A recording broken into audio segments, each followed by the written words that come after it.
asalaamaaleykum mbokk yi déglu dal leen ak jàmm parti bi fi nekkoon di Pastef ñoom ñi nga xam ne dañoo musoon a dàq ne amuñu plan B amuñu plan Z tey jii de dafa mel ni ne loolu yëpp faxas nañu ko fële ndaxte daal dina ñuy firndeel ne kii di Bassirou Diomaye Faye moom mooy plan B bu kii nga xam ne de moom mooy Ousmane Sonko culikaay bii di Sud Quotidien mi ngi ñuy xamal ne démb ci dimanche gi la ñu daal di xamle kon ne Bassirou Diomaye Faye léegi moom mooy candidat wu Ousmane Sonko te it moom dinañu ko daal di tàmbale di utal parrainage ci altine ji Ousmane Sonko su fekkente ne nag yàlla def na ba fu mu nekk di daal lu ñu koy toppee lépp ñu daal di koy dindi ci ay mbaggam moom bu boobaa parrainage buy bàyyeeko ci député yi la ñu ko fas yéene amal autolikaay bii di Sud Quotidien ne kon léegi nañu ko jàpp ex parti bi di Pastef ñoom am nañu seen candidat du keneen ku dul Bassirou Diomaye Faye moom mi nekkoon numéro 2 parti boobu tey ji sax autolikaay bii di Sud Quotidien du ñu xamale ak ki nga xam ne de moom mooy Bassirou Diomaye Faye muy inspecteur des impôts bokkoon fi ñu doon liggéeyee ak ki nga xam ne de moom mooy Ousmane Sonko laata nag nguurub Sénégal di ko radier ci atum 2016 Bassirou Diomaye Faye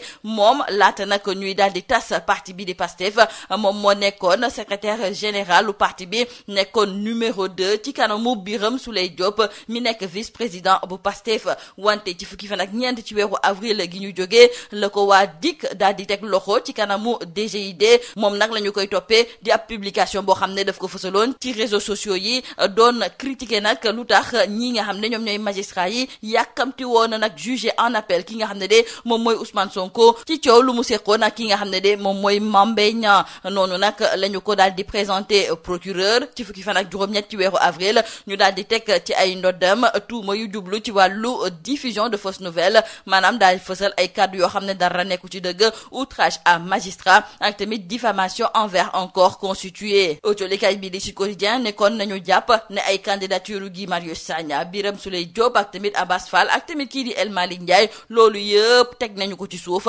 léegi Pastef benn candidat la am te du keneen ku dul Bassirou Diomaye Faye autolikaay bii di Point Actu ne kon Ousmane Sonko moom sa mujjantal ga nag mujjee naa nangu ndogal bi nga xam ne moom moo tegu ci kawam ndaxte bàyyi na ki nga xam ne de moom mooy Bassirou Diomaye Faye nekk seen candidat Vox Populi kon di ko ci feelu di xamle ne kii nga xam ne de moom mooy Ousmane Sonko ànd na ngir ki nga xam ne de moom mooy Bassirou Diomaye Faye daal di nekk candidat wu waa Pastef Sonko moom moo parrainé sax ki nga xam ne moom mooy Bassirou Diomaye Faye looloo colikaay bi di l'info daal di fësal ci xëtam bu njëkk yor bi ne léegi nañu jàpp ne projet patriote yi kii nga xam ne moom mooy Bassirou Diomaye Faye moom moo ko yore projet boobu kon daal di nañuy soppi ki nga xam ne moom moo ko naroon a jiite looloo colikaay bi di Le Quotidien daal di fësal di gis kon ne ki nga xam ne de moom mooy Bassirou Diomaye Faye daal di nañu koy tànn ndaxte Pastef ci ni bàcce ne ñoom bëgg nañu am benn candidat bi nga xam ne moom moo nar a jàkkaarloo ak candidat wu Macky Sall bés bi le jour nekkoon Ousmane Sonko moom mi nga xam ne léegi wóor na ko nag ne moom du bokk loolu nag moom moo tax ba mu daal di jiital ki nga xam ne de moom mooy Bassirou Diomaye Faye Walf Quotidien di ñëwaat kon ci jeu d'échec bi nga xam ne moom moo am ci diggante Macky ak Sonko ku ci nekk di avancer sa pion ki nga xam ne kon moom mooy Ousmane Sonko daal dinay avancer pion te kooku du keneen ku dul Bassirou Diomaye Faye autolikaay bii di Les Échos moom it di ñëwaat ci tànneef gi nga xam ne daal dinañu koy tànn kii di Bassirou Diomaye Faye ngir mu daal di nekk plan B bu parti bi fi nekkoon di Pastef Tribune yéeni kaay kon daal di gis nekkoon Sonko léegi xam na ne moom du bokk ci wàllu élection yooyu loolu moom moo tax mu daal di jiital ki nga xam ne de moom mooy Bassirou Diomaye Faye laas yéeni kaay tey jii daal dinay seq waxtaan ak Aminata Touré moom it nekk candidat ci wàllu élection yi nga xam ne moom la ñu dëgmal moom la mu njëkk xam sax moom mooy ne candidat wu Benno Bokk Yaakaar bii di Amadou Ba moom de bu ko yeboo mu xam ne du dem sax ci ñaareelu tour bi maanaam daal dina am ñeneen ñuy dem de wante moom du ci bokk moom moomu di soxna Aminata Touré di ñëwaat nag ci wàllu parrainage yi ak tamit bés bi nga xam ne dañu ko war a nemmeeku ji muy xamle ne laata loolu faw ñi nga xam ne kon ñoom ñooy experts yu candidat yi daal di dem daje ak waa DGE ngir ñu mën a liñatu fichier bi nga xam ne moom mooy contrôler lépp lu jublu ci wàllu parrainage yi mu ci yokk di xamle ne ci atum 2024 changement dina am ci biir réew mi te loolu moom kenn mënu ci dara ci biir jolikaay bii di Sud Quotidien suñu natango yi di ñëwaat ci ay kàddu yoo xam ne kii di Mamadou Ibra Kane moom moo ko daal di fësal jëmale ko ci wàllu élection présidentielle yi nga xam ne moom la ñu dëgmal moom mi nga xam ne bokkoon na ci candidat yi sa mujjantal ga mu dellu ginnaaw te mu daal di jiite mouvement demain c'est maintenant moom la mu bëgg moom mooy jàmm dellu si waat fii ci biir réew mi jàmm jooju nag ngir mu daal di am moom la mu gis moom mooy ne faw kii di di Mamadou Mbodj te mu daal di jiite F24 dem waxtaan ak njiitu réewum Sénégal di Macky Sall moom moomu di Mamadou Ibra Kane te mu nekkoon gàddu émission bi di objection fii ci biir rajo Sud FM daal di nay woo plateforme des forces vives de la nation F24 ngir ñu daal di soppee nañuy xoolee njiitu réewum Sénégal di Macky Sall ndaxte waruñu koo xoolee comme ab adversaire moom la mu gis moom mooy ne kii jiite F24 di Mamadou Mbodj moom mi nga xam ne nit ku dëggu la ab patriote la te it dafa engagé faw moom mu ñaan audience njiitu réewum Sénégal Macky Sall waxtaan ak moom ci yenn ci ay poñ yoo xam ne dafa jublu ci wàllu processus électoral bi ak tamit ci yeneen mbir yoo xam ne dafa yitteel askan wi moom nee na ci yoon boobu dong de la ñu war a mën a jaar ngir fexe daal ba espace public bi ñu daal di ci indi jàmm ci lu jublu sax ci njiitu réewum Sénégal di Macky Sall jolikaay bii di l'Observateur moom mooy ñëwaat ci yenn ci ay kàddu yoo xam ne nag fan yi dañu koo dégg mu daal di koy fësal nekk ay kàddu yu dëgg muy ay kàddu yu diis yoo xam ne daal dina koy fësal ñi nga xam ne kon ñoom ñooy faral di yëkkati seen kàddu jëmale ko ci doxalinu réew mi ñoom daal di gis ne Macky su fekkente ne waxee na noonu rek daal dinay fësal naqar wala bokk mer gi nga xam ne mer na ko jëmale ko ci ñi muy liggéeyal ñoo xam ne daal jàppale wuñ ko wala bokk ci ñi nga xam ne tey ji dañu ko wan ginnaaw te démb ak barke démb ñoom ñoo nekkoon jeexale ko ko colikaay bi di Libération mu ngay ñëwaat ci ay mbirum Bocar Samba Dièye moom mi nga xam ne ak waa Attijari yi ñu ngi yéeg ak wàcc ci kanamu yoon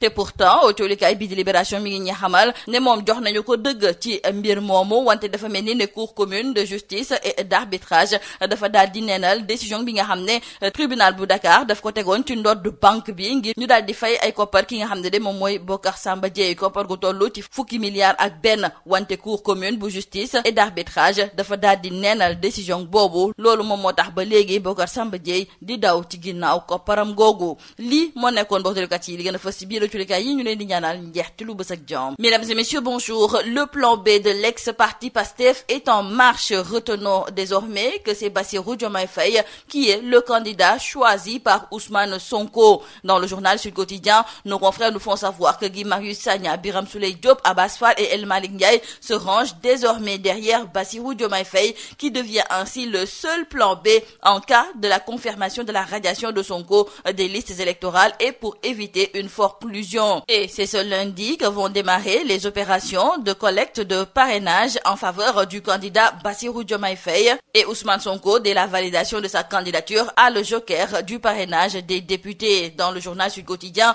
nos confrères nous présentent Bassirou Diomaye Faye. Cet inspecteur des impôts et ex-collègue de Sonko, radié de la fonction publique par l'actuel chef de l'État Bassirou Diomaye Faye, occupé jusqu'à la dissolution du parti PASTEF les fonctions de secrétaire général de ce parti et incarné le rôle de numéro 2 devant Birame Souleye Diop, vice-président de PASTEF. Cependant, le 14 avril dernier, il a été arrêté par des éléments de la division des investigations criminelles devant le siège de la DGID et placé en garde à vue suite à une publication sur les réseaux sociaux. Dans cette publication, Bassirou Diomaye Faye critiquait la précipitation des magistrats qui ont décidé de juger en appel son leader Ousmane Sonko dans l'affaire de diffamation qui l'opposait au ministre du Tourisme Mame Mbaye Niang, moins d'un mois avant même l'expiration du délai dont il bénéficie. Présenté au procureur le 18 avril, il est inculpé pour diffusion de fausses nouvelles, outrage à magistrat et diffamation envers un corps constitué. Donc retournons avec nos confrères du journal Point Actu que pour la présidentielle de 2024, Sonko capitule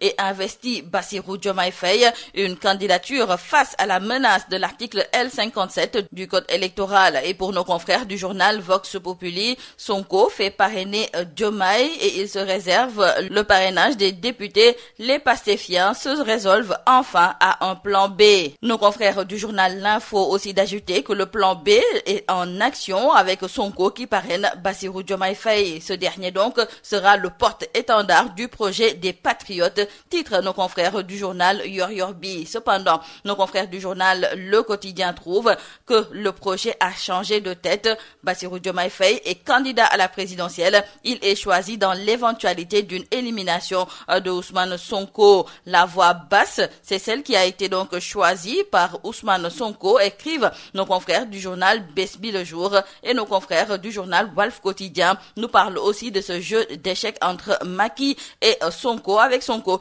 qui avance son pion Bassirou Diomaye Faye. Bassirou Diomaye Faye, la surprise de Sonko, c'est d'ailleurs le titre qui barre la une du journal Les Échos. Nos confrères d'ajouter que maintenant c'est fini les candidatures de divers diversion de Birame Souleye Diop, El Malick Ndiaye et Guy Marius Sagna. Désormais, c'est Bassirou Diomaye Faye, le candidat de l'ex-parti PASTEF. Les opérations de collecte de parrainage démarrent à partir de ce lundi et PASTEF veut des millions de parrainages. Parlons toujours de la présidentielle de février 2024 avec Aminata Touré. Elle est aussi candidate à cette élection et d'emblée, elle parie que Amadou Ba n'ira pas au second tour. Aminata Touré a aussi des exigences concernant le parrainage et propose que les experts des candidats rencontrent la DGE pour s'assurer que le fichier de contrôle des parrainages ne comporte aucune perversité. Ensuite, toujours dans l'entretien qu'elle a accordé à nos confrères du quotidien LAS, Aminata Touré de déclarer que le changement est inéluctable dans notre pays et rien ne pourra l'arrêter. Revenons avec nos confrères du journal Sud Quotidien et c'est pour parler de la pacification de l'espace public en perspective de la présidentielle de 2024. Le leader du mouvement Demain c'est maintenant tire la sonnette d'alarme sur la tension politique que vit le Sénégal à moins de 4 mois de l'élection présidentielle. Invité de l'émission Objection de la radio Sud FM, Mamadou Ibra Kane a invité le coordonnateur du F24, Mamadou Mbodj, à s'engager dans la pacification de l'espace public en rencontrant le chef de l'État Macky Sall. Mamadou Ibra Kane, nous disent nos confrères du journal Sud Quotidien, le journaliste qui s'était lancé dans la course à la présidentielle avant d'annoncer son retrait, a notamment invité la plateforme des forces vives de la nation F24 à revoir sa stratégie vis-à-vis du président de la République et ne pas continuer à en faire un adversaire. Justement, en parlant du chef de l'État Macky Sall, dans le journal L'Observateur, nos confrères relèvent ces sorties musclées du président Sall. Et selon certains observateurs, cette colère est l'extériorisation du sentiment de déception qui l'anime de cette trahison de la part de certains collaborateurs. Projet de loi de finances initiale 2024, nos confrères du quotidien Le Soleil écrivent que le budget est marqué par une forte augmentation des dépenses d'investissement. D'ailleurs, nos confrères soulignent les grandes lignes de ce budget. Terminons par nos confrères du journal Libération qui nous parlent de Bocar Samba Dièye contre Attijari,